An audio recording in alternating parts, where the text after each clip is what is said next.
ሰላም ጤና ይስጥልን ውድ የነገረስ ቤተሰቦች እንዴት አላችሁ?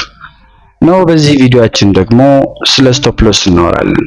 ስቶፕ ሎስን ማራቅ ለምን የለብንም? ትርፍን ቆርጠን ኪሳራን የምናቅፍበትን አደገኛውን ሳይኮሎጂ ሎስ አቨርሽንን እናወራለን። እስኪ ዛሬ ውስጣችን ያለውን አንድ እውነት እንነጋገር። ትሬድ ገብታችኋል።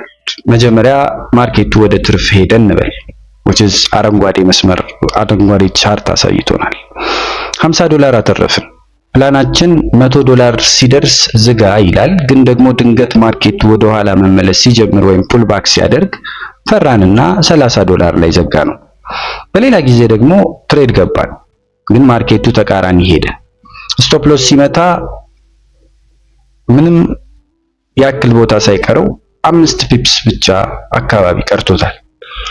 በዚህ ሰዓት ማርኬቱ እንዳያወጣችሁ አካውንታችሁም እንዳይዘጋ ብላችሁ ስቶፕ ሎስ ማራቅ ትጀምራላችሁ።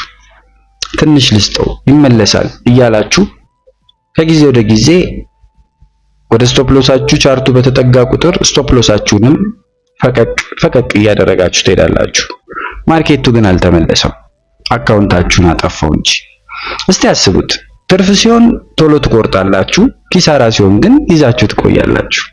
ለምንድነው ግን አይምሮአችን የትሬዲንግን ህግ 180 ዲግሪ ገልብጦ እንዲሰራ የሚያስገድደን? ዛሬ በፋይናንስ ስነልቦና ውስጥ እጅግ አደገኛ የሆነውን የማጣት ፍርሃት ወይም ሎስ አቨርዥን እና ተስፋ ሁኔታ ውስጥ የምንገባበትን የሆፕ ሞድ ሳይንሳዊ ሚስጥር እንፈትሻለን። ይህንን ቪዲዮ ካያችሁ በኋላ ለስቶፕ ሎስ ያላችሁ አመለካከት ለዘላለም ይቀየራል ብዬ አስባለሁ። አብራችሁን ቆዩ። በመጀመሪያው ክፍል ሎስ አቨርዥን ምንነቱን መረዳት ይኖርብናል ብዬ አስባለሁ። ሎስ አቨርዥን ለመሆኑ ምንድነው? በስነልቦና ሳይንስ ሎስ አቨርዥን ወይም የማጣት ፍርሃት የሚባል ትልቅ ጽንሰ ሐሳብ አለ። የሰው ልጅ በተፈጥሮ ካለው ነገር ላይ ማጣትን ወይም መቀነስን አጥብቆ የሚጠላ ፍጡር ነው። ሳይንቲስቶች ባደረጉት ጥናት አንድ ሰው በመንገድ ላይ $100 ቢያገኝ የሚሰማው የደስታ መጠን እና ኪስ ውስጥ የነበረው $100 ቢጠፋበት የሚሰማው የሐዘን መጠን እኩል አይደለም። $100 ሲያጣ የሚሰማው ሐዘንና ህመም በእጥፍ ይበልጣል። አይምሯችን ህመምን ለማስወገድ ወይም ፔን አቮይዳንስ የሚለው ሁነት ውስጥ ለመግባት ፕሮግራም የተደረገ ነው። ትሬዲንግ ላይም የሚፈጠረው ይሄው ነው። ትሬዳችሁ ቀይ ሆኖ ስታዩት አይምሯችሁ ውስጥ እውነተኛ አካላዊ ህመም ይፈጠራል።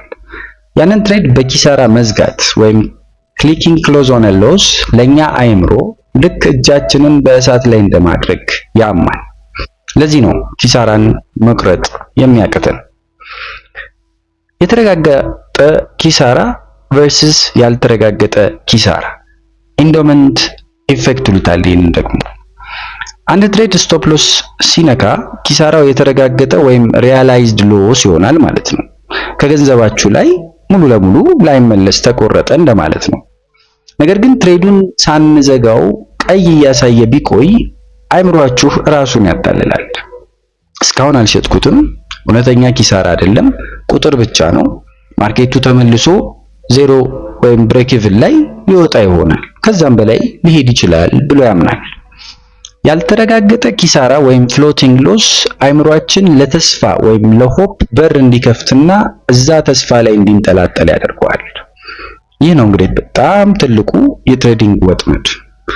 ትሬዲንግ ፕላናችሁ ላይ ሎጂክ ወይም ምክንያት ነበር የምትጠቀሙት፣ ግን ትሬዱ መክሰር ሲጀምር ሎጂክ ይሞትና ተስፋ ወይም ሆፕ ይነግሳል ማለት ነው። ታላላቅ ትሬደሮች እንደሚሉት ሆፕ ኢዝ ናት ኤ ስትራቴጂ። ተስፋ ማድረግ ስትራቴጂ አይደለም። ትሬዲንግ ውስጥ ገብታችሁ አምላክን መለመን ወይም ቻርቱን እየጸለያችሁ ማየት ከጀመራችሁ ትሬዳችሁ ሙሉ ለሙሉ ተበላሽቷል ማለት ነው። ትርፍን ቶሎ የመቁረጥ ሚስጥርስ ምን ይሆን? taking profits too early። ታዲያ ኪሳራን የምናቀፍ ከሆነ ለምንድን ነው ትርፍን ቶሎ የምንቆርጠው? እዚህ ጋርም የሚሰራው ያው የማጣት ፍርሃት ወይም ሎስ አቨርዥን ያልነው እሳቤ ነው። ትሬዳችሁ ትርፍ እያሳየ ሲመጣ አይምሯችሁ አሁንም ይፈራል።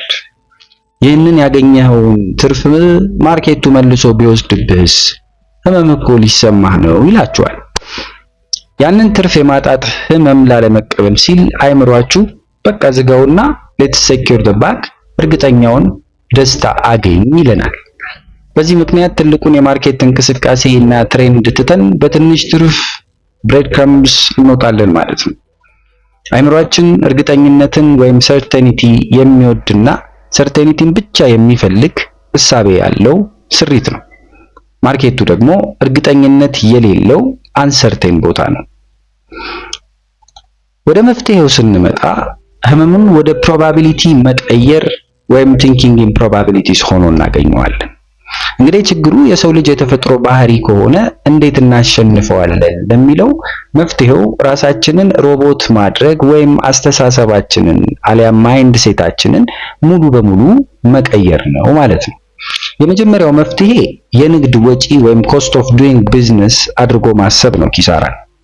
ኪሳራን እንደ ሽንፈት ወይም እንደ ገንዘብ ማጣት አድርገን አናስበው። ትሬዲንግ ቢዝነስ ነው።